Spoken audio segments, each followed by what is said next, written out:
You sat smiling at his cruel prey.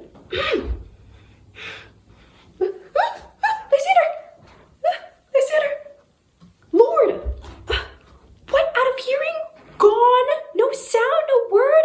Alack, where are you? And if you hear, speak of our loves. I swoon with almost fear. No. Then I will perceive you, not nigh either death or you. I'll find immediately.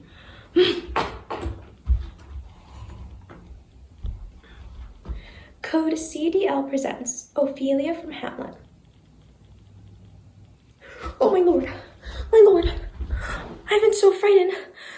My lord, as I was sewing in my closet, Lord Hamlet, with his doublet all embraced, no hat upon his head, his stockings fouled, unguarded, down gray to his ankle, pale as a shirt, his knees knocking each other, and with a look so piteous and profound, as if he had been loosed out of hell to speak of all horrors.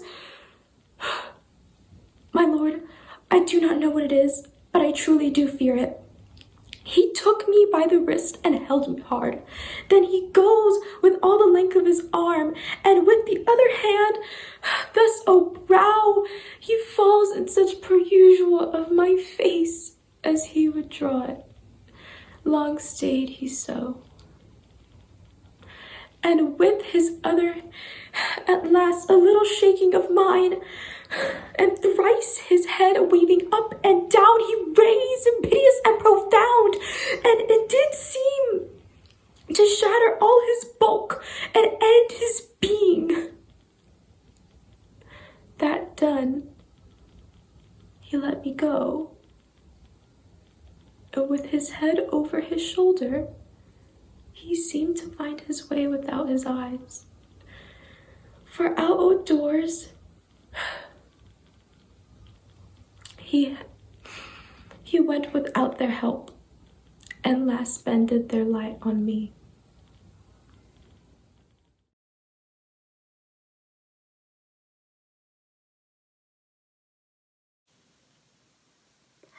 Think not I love him, though I ask for him.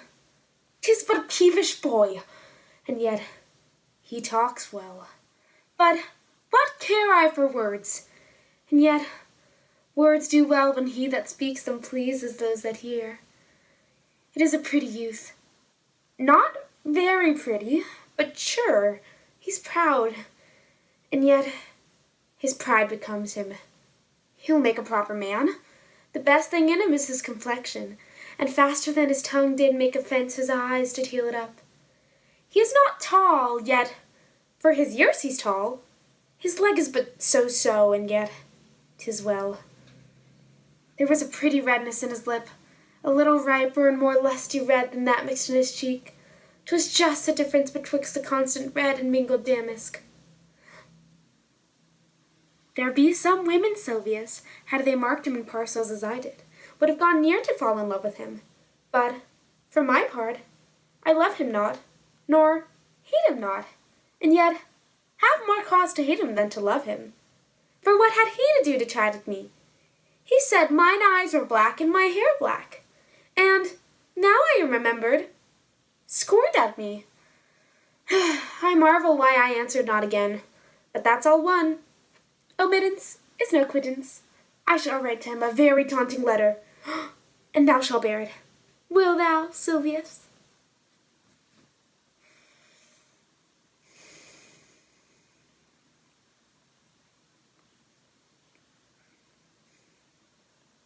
Nor for yours neither.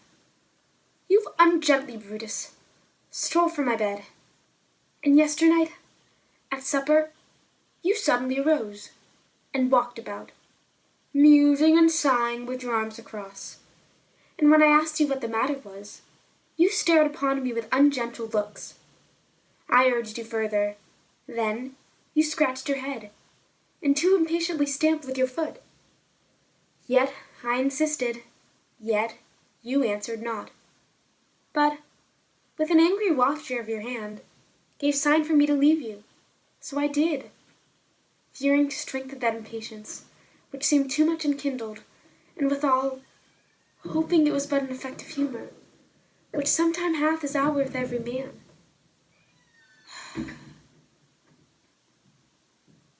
It will not let you eat, nor talk, nor sleep. And could it work so much upon your shape as it hath much prevailed on your condition, I should not know you, Brutus.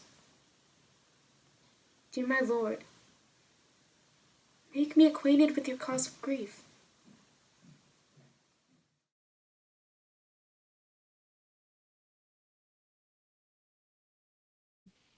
Make them be strong and ready for this hint, when we shall have to give it them. To the rock! To the rock with him! It shall be so. He is sentenced, no more hearing. It shall be so! Code CDL presents Borealis by William Shakespeare.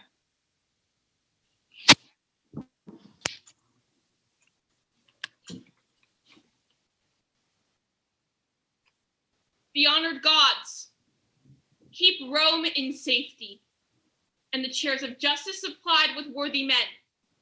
Plant love among us. Throng our large temples with the shows of peace, and not our streets with war. Amen. First, hear me speak. Well say. Shall I be charged no further than this present? Must all determine here?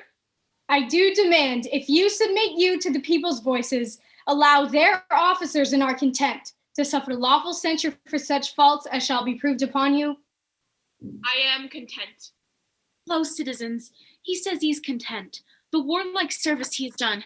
Consider, think upon the wounds his body bears. Scars to move laughter only. Consider further that when he speaks not like a citizen, you find him like a soldier. Do not take his rougher accents for malicious sounds, but as I say, such as become a soldier, rather than envy you. What is the matter? That being passed for consul with full voice, I am so dishonored that the very hour you take it off again. Answer to us. Say then, 'tis true. I ought to. We charge you that you have contrived to take from Rome all seasoned office and to wind yourself into a power tyrannical for which you are a traitor to the people. How? Traitor? Nay, temperately, your promise. The fires of the lowest hell fold in the people. Call me their traitor? Thou injurious tribune! We need not put new matter to his charge. What you have seen him do and heard him speak, beating your officers, cursing yourselves, opposing laws with strokes in here, defying those whose great power must try him. Even this, so criminal and in such capital kind, deserves the extremest death. But since he hath served well for Rome, do you prate of service? Is this the promise that you made your mother? Let them pronounce the seeptar pay in death. Vagabond exile reign, head to linger. With a grain a day, I would not buy their mercy at the price of one fair word. For that he has, as much as in him lies from time to time, envied against the people, seeking means to pluck away their power. And in the power of us, the tribunes, we, for even from this instant, banish him our city, in peril of precipitation, from off the rocks Harpaean nevermore to enter our Rome gates. In the people's name, I say it shall be so. Hear me, my masters. There is no more to be said, but he is banished. As enemy to his people and his country, it shall be so. You come and cry of curse, whose breath I hate, as reeketh the rotten fens whose loves I prize, hath the dead carcasses of unburied men that do corrupt my air, I banish you, and he remain with your uncertainty. Let every feeble rumor shake your hearts, your enemies, with nodding of their plumes, fan you into despair.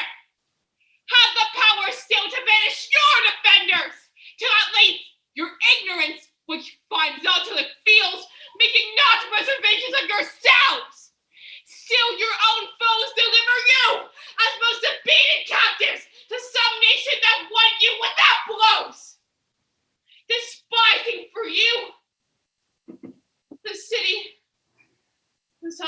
turn my back.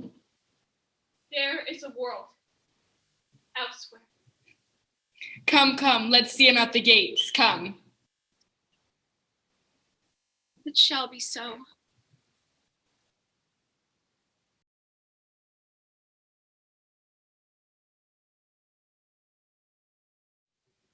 Oh, comfortable friar, where is my lord? I do remember well where I should be, and there I am. Where is my Romeo? Code CDL presents Romeo and Juliet, Act 5, Scene 3. I hear some noise. Lady, come from that nest of death, contagion, and unnatural sleep. A greater power than we can contradict hath thwarted our intents.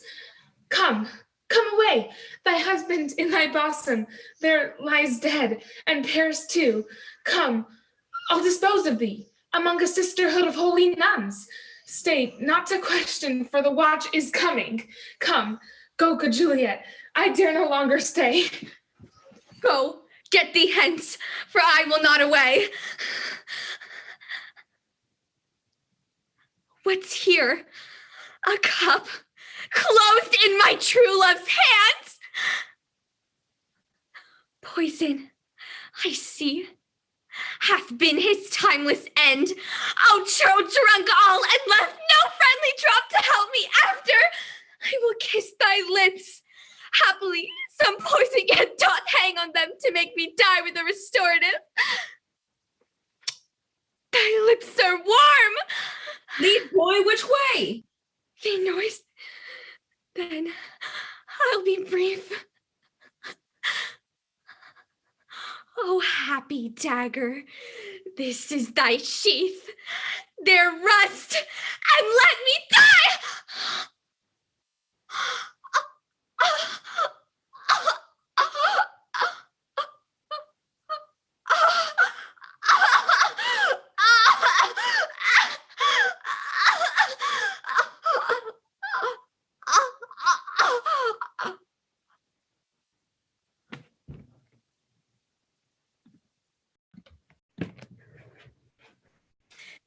This is the place, there where the torch doth burn. The ground is bloody. Search about the churchyard. Go, some of you. Whoe'er you find, attach. Pitiful sight. Here lies the county slain, and Juliet, bleeding, warm and newly dead? Who here hath lain these 2 days buried? Go, tell the prince, run to the Capulets, raise up the Montagues, some others, search. We see the ground whereon these woes do lie, but the true ground of all of these piteous woes, we cannot, without circumstance, descry. Here is Romeo's man. We found him in the churchyard. Hold him in safety till the prince come hither. Here is a friar that trembles, sighs, and weeps. We took this madcon and spake him. We found him in the churchyard side. A great suspicion. Stay the friar too. What misadventure is up so early that it calls a person from our morning rest?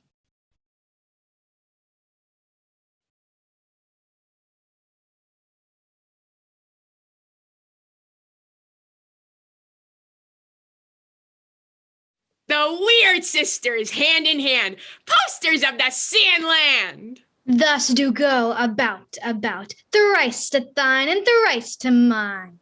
And thrice again to make of 9. Sisters. And we're never such devoted sisters. Code CDL presents Weird Sisters. Macbeth, Midsummer, The Taming of the Shrew, The Tempest, Twelfth Night, to just name a few. 2 noble kinsmen, and of course King Lear. All's well, and Henry VI. Have we made it clear? Thrice to thine and thrice to mine, and thrice again to make up 9. Show! Show! A Midsummer Night's Dream. Godspeed, fair Helena. Whither away? Would the world be mine with Demetrius being hated? The rest I give to you to be translated. Oh, teach me how you look, and with what art you sway the motion of Demetrius's heart. I frown upon him, yet he loves me still. Oh, that your smiles could teach my frowns such skill. I give him curses, yet he gives me love. Oh, that my prayers could such affection move. The more I hate, the more he follows me. The more I love, the more he hateth me. His folly, Helena, is no fault of mine. None, but your beauty, would that fault be mine? Oh, then, what graces in my love do dwell, that he hath turned a heaven unto a hell. Speaking of hell, the taming of the shrew. Good sister, wrong me not, nor wrong yourself, to make a bondmaid and a slave of me, that I disdain. But for these other gods, unbind my hands, I'll pull them off myself. Of all thy suitors, here I charge thee. Tell whom thou lovest best. See not, dissemble not.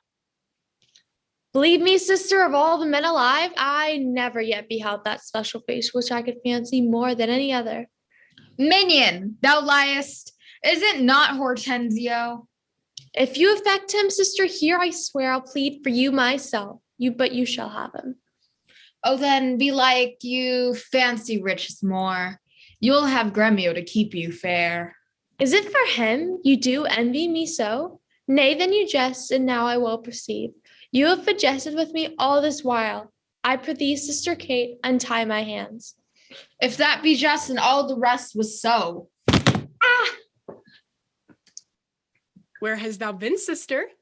Killing swine. Sister, where thou? A sailor's wife had chestnuts in her hand and munched and munched and munched. The tempest. Highest queen of state, great Juno comes. I know her by her gait.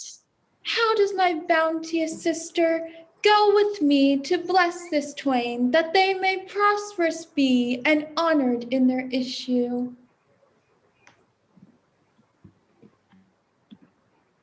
Twelfth Night. I would. My sister had no name, sir. Why, man?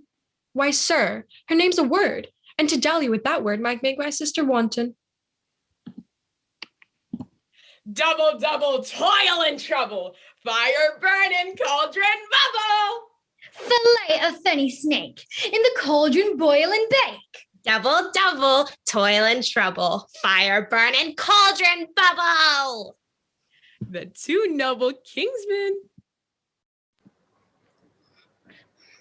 You're out of breath, and this high-speeded pace is but to say you shall never love any that's called man. I am sure I shall not.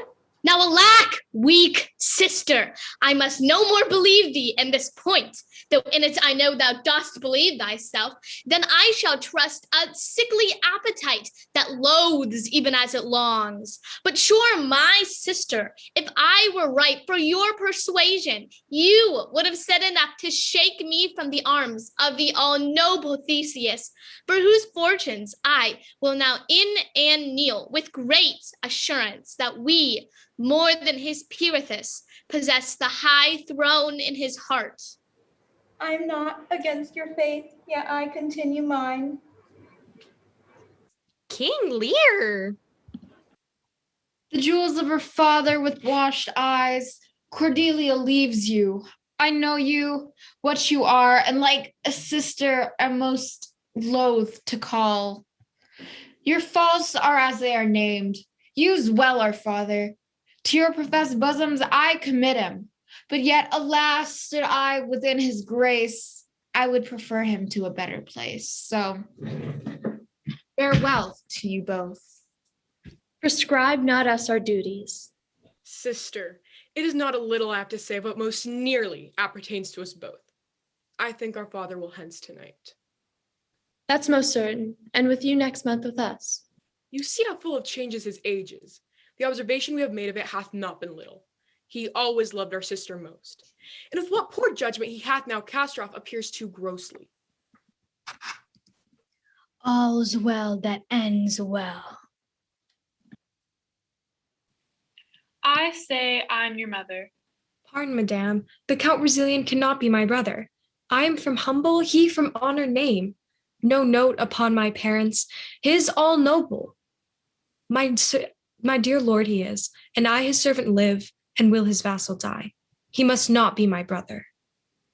Nor I your mother? You are my mother, madame, which you were, so that my lord your son were not my brother, indeed my mother. Or were you both our mothers? I care no more for than I do for heaven, so I were not his sister. Can't no other. But I your daughter, he must be my brother? Henry VI, Part 3. Now, sister, let us hear your firm resolve. Your grant or your denial shall be mine.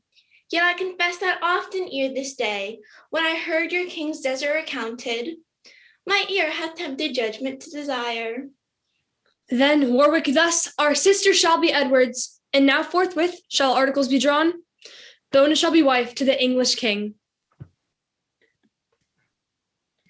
The weird sisters, hand in hand. Posters of the sea and land. Thus do go about. Thrice to thine and thrice to mine. And thrice again. To make up 9. Never were there such devoted sisters.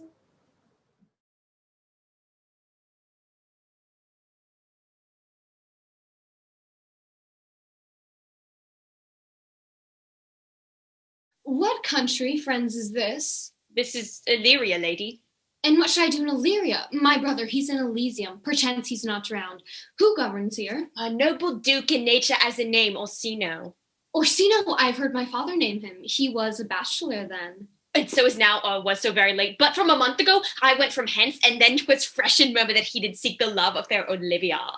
What's she? A virtuous maid, the daughter of a count. They say she hath abjured the company and sight of men.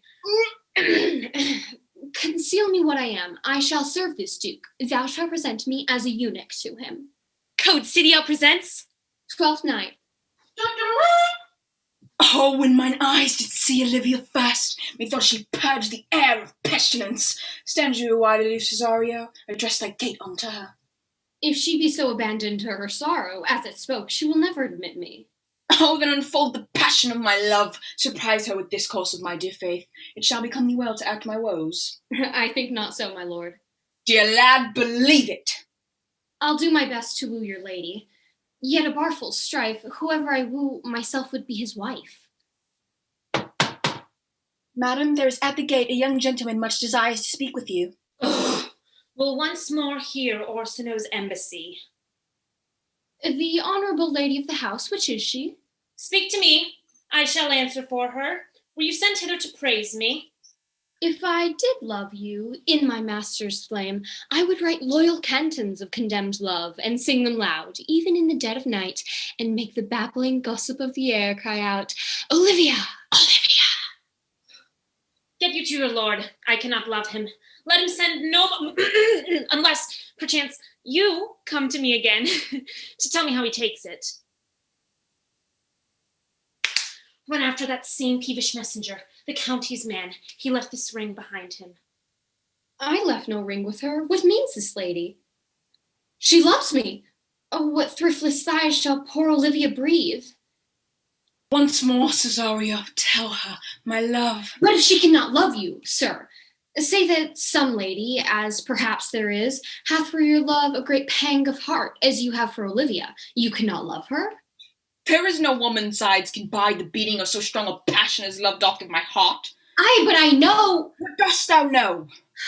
My father had a daughter, loved a man, as it might be, perhaps, were I a woman, I should your lordship. She never spoke of her love. She sat like Patience on a monument, smiling at grief. Was not this love, indeed? We men may say more, swear more, but prove much in our vows, but little in our love. Died thy sister of her love, my boy? I am all the daughters of my father's house, and all the brothers too. Will you make me believe that I am not sent for you? Go to, thou art a foolish fellow, let me be clear of thee. Well, held out of faith, no, I do not know you, nor I am not sent to you by my lady to bid you come speak with her, nor your name is not Master Cesario, nor this is not my nose either. Nothing that is so is so. I prithee, vent thy folly somewhere else, thou knowest not me. Blame not this haste of mine, if you mean well. Now go with me and with this holy father, plight me the full assurance of your faith. I prithee, would thou be ruled by me? Madam, I will. Dun dun dun dun dun dun dun dun dun dun dun dun dun dun dun. Here comes the Countess. Now heaven walks on earth. Cesario! You do not keep promise with me. Ooh. What do you say, Cesario? My lord would speak, my duty hushes me. Hast thou forgot thyself? Is it so long? Call forth the holy father. Come away. Whither, my lord Cesario? Husband, stay. Husband? Aye, husband! Can he that deny? Oh, thou dissembling cub! Farewell, but direct thy feet, let thou and I henceforth may never meet. No! My lord, I do protest. Do I stand there? I never had a brother, I had a sister, whom the blind waves and surges have devoured. Of charity, what kin are you to me? Sebastian was my father. Such as Sebastian was my brother, too. My father had a mole upon his brow. So had mine. Be not amazed, right noble is his blood. Boy, thou hast said to me 1,000 times thou never shouldst love woman like to me. And all those sayings will I overswear. Here is my hand. You shall from this time be your master's mistress.